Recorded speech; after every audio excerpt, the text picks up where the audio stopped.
Waiting until 70 can increase your monthly check by as much as 77% versus collecting at 62. The math is correct. But for married couples with $2 to $5 million saved, the calculation most people never run produces a completely different answer. A couple with a 4-year age gap and a $700 monthly benefit difference could be looking at $75,000 in additional lifetime income, or leaving it on the table entirely, based on a single decision most people make without all of the numbers. Bigger checks are not always better. This video shows you why and the 5 factors that determine the right answer for your specific situation. The conventional advice says delay. Live long enough and the higher benefit wins. Most financial calculators will confirm this. Most advisors will recommend it. Here's what that advice doesn't account for, and what most $2 to $5 million retirees never model before they claim. The break-even math most people use ignores survivor benefits, provisional income, and the Roth conversion corridor. Each one changes the answer. For some couples, running the full calculation moves the optimal claiming age by 3 to 5 years. Most people find out after they've already filed. If you have $2 to $5 million saved and a Social Security claim date in mind, and nobody has run this calculation for your specific situation, this video is specifically for you. I'm Ryan Knoll, founder of Nav Wealth Partners, a financial planning firm that helps people nationwide near retirement make smart money decisions. And be sure to stay till the end. I'm going to walk you through the 5 factors that determine the right claiming age for your situation, including the survivor benefit calculation that changes the math for most married couples. I even have one bonus scenario that will walk you through how married couples with big gaps in their benefit amounts can maximize even more. By the end of this video, you'll know exactly which calculation to run before you file. Here's the math behind the advice to delay. For every year you delay Social Security past your full retirement age, typically around age 66 or 67, your benefit grows by approximately 8% per year. If your benefit at full retirement age is $3,000 per month, waiting till 70 gives you roughly $3,720 per month. That's a significant increase. But it comes with a cost. You're not receiving any income between full retirement age and 70. If you need income in those years, it has to come from somewhere else. Your portfolio, your brokerage account, your IRA. That decision has tax consequences we'll cover in a moment. The break-even analysis has 3 different scenarios. Scenario 1 is claiming at full retirement age versus claiming at 70. If you claim at full retirement age and live to 85, you collect 18 years of benefits at the lower amount. If you wait until 70, you will only collect 15 years at the higher amount. The break-even in this scenario, the age at which the higher benefit catches up, is between your 80th and 81st birthday. Live past that and waiting wins. If you pass before then, claiming earlier would have won. And then there's scenario 2, which is claiming at 62 versus your full retirement age. If you're evaluating claiming as early as possible versus waiting until full retirement age, the break-even is just before your 79th birthday.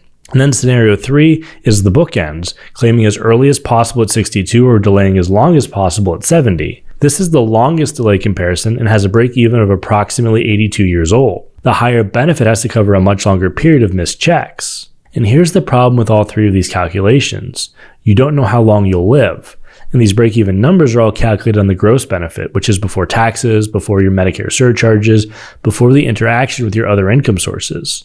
For someone with $2 to $5 million saved, the after-tax break-even is meaningfully different from a gross break-even. We'll show you exactly how different in a moment. If you retire at 65 and wait until 70 to claim Social Security, you only need to cover 5 years of living expenses. That means drawing more heavily from your investment portfolio, increasing your taxable income, potentially triggering capital gains or Roth conversion taxes, and reducing long-term compounding power. In many cases, people who delay Social Security while simultaneously depleting their portfolio to cover expenses, which partially defeats the purpose of waiting for the larger check. The right question is not whether the higher benefit is worth waiting for. It's whether the cost of funding the gap years in taxes and portfolio withdrawals and sequence of returns risk makes the delay worthwhile on a net basis. For some people, taking a reduced benefit earlier preserves more flexibility and reduces the risk of a bad sequence of returns damaging the portfolio in the early years of retirement. That trade-off is worth modeling before you decide. This is one of the most overlooked areas in Social Security planning, and the one with the most dollar impact for married couples. If you're married, delaying your benefit doesn't just give you a higher monthly check, It increases your survivor benefit if your spouse were to pass away and you receive that higher benefit when that happens. That matters most if you're the higher earner. Your spouse is younger, your spouse has lower lifetime earnings, or your spouse is expected to live significantly longer than you. In many cases, the optimal strategy is for the higher earner to delay till 70 while the lower earner claims earlier. You secure a larger long-term survivor benefit while still bringing income into the household earlier. And here's where the $75,000 comes from. This calculation is especially powerful when there's an age gap of 4 years or more between spouses. Take a couple where the older spouse is the higher earner. The older spouse delays to 70, generating a benefit that's $700 per month, rather than claiming at full retirement age. The younger spouse claims earlier and brings in income sooner. The older spouse passes first, which life expectancy tables suggest is more likely when the husband is 4 years older. The younger spouse, or the wife in this instance, keeps the higher benefit. Using current life expectancy tables, she collects the higher benefit for approximately 9 additional years after her husband passes. That's $700 a month for 9 years, or $75,600 in additional lifetime income from a single decision about when the higher earner claimed. But the math isn't always this clean. If the lower earner passes first, or if the couple divorces, the equation changes. The survivor benefit argument is powerful, but it requires modeling your specific situation and not just the general case. Delaying Social Security might seem like a tax-neutral decision, but it isn't. If you delay Social Security and rely on IRA withdrawals to fund the gap years, that income can push you into higher tax brackets, especially as RMDs begin and the income stack grows. But there's a flip side that most people miss entirely. Delaying Social Security creates a low-income window between retirement age and age 70, which is one of the most valuable Roth conversion opportunities in retirement. During those years, your taxable income consists primarily of investment income and whatever you choose to withdraw. Social Security hasn't started yet. RMDs haven't started yet. The bracket space is wide and it's yours to use. Converting $50,000 to $100,000 per year during that window shifts tax-deferred dollars into tax-free growth, lowers your future RMDs, reduces the taxable income that would otherwise cause your Social Security to be taxed under the provisional income formula, and can lower your IRMAA brackets for Medicare. This is the conversion corridor strategy, and for some retirees, the tax efficiency gained by using the delay window for Roth conversions adds more value than the higher monthly benefit itself. But the numbers have to be run. For some retirees, converting aggressively between retirement and 67 and then claiming at 67 is a better balance of tax efficiency and income security than converting for 3 more years and claiming at 70. The answer depends on your specific account balances, your provisional income picture, and your Roth conversion capacity, not on a general rule. If you want to model how your Social Security timing interacts with your Roth conversion corridor, how much bracket space you have, what your provisional income looks like at each claiming age, and what the full after-tax picture shows, I put together a free Roth conversion decision guide at navwealthpartners.com/Roth conversion. Most people who go through it find the interaction between these two decisions changes at least one of them. That gap is expensive. Here's something that won't show up in any calculation: the value of peace of mind. Some people prefer the certainty of a guaranteed check from the government sooner, even if it's smaller. The psychological security of knowing that income is arriving every month, regardless of what the market is doing, is real and it matters. Others value the optionality of building a larger future benefit that can't be outlived, the knowledge that inflation adjustments will compound on a higher base for the rest of their lives.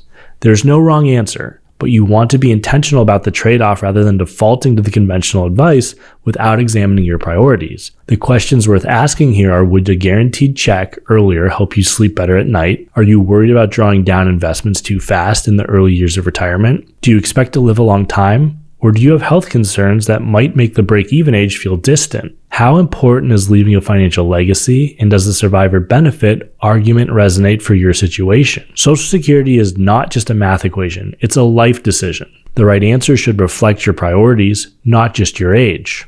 A factor that is often overlooked in Social Security planning is family history. If your parents, grandparents, aunts, and uncles all lived well into their late 80s, you have longevity on your side. Delaying may make more sense if you're in decent health and your genetics suggest a long retirement.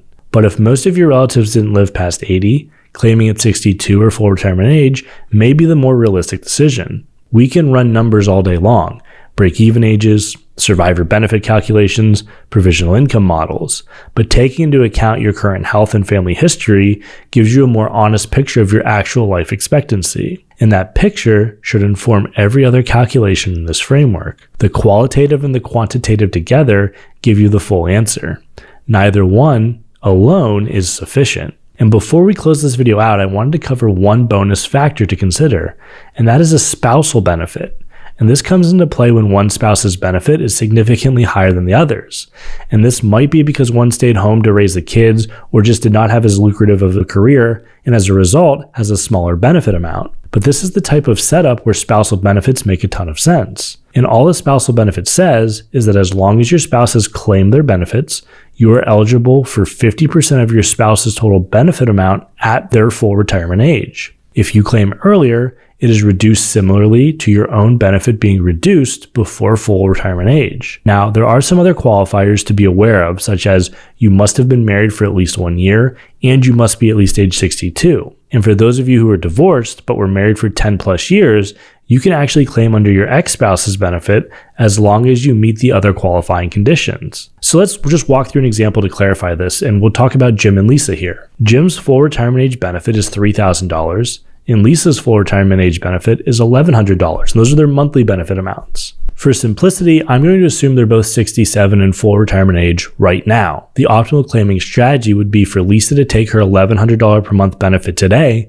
and for Jim to delay his benefit until age 70. By delaying until 70, Jim's benefit's going to grow to $3,720. And Lisa's benefit now receives an excess spousal top-up of $400 per month. Her new payment is $1,500 per month, which is her spousal benefit and equal to 50% of the $3,000 full retirement age benefit for Jim.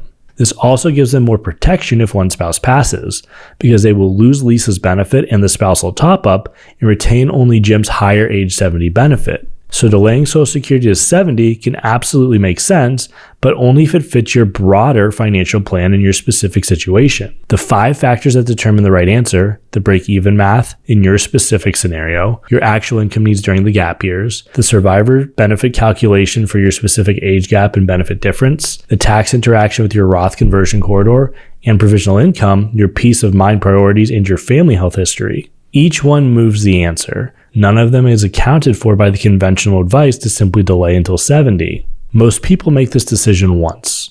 It cannot be undone after the 12-month withdrawal window closes. The time to run the full calculation is before you file, while your corridor is still open and the timing is still a choice. If you want to model your specific claiming age, your survivor benefit calculation, your provisional income picture, your Roth corridor capacity, that conversation belongs on my team's calendar.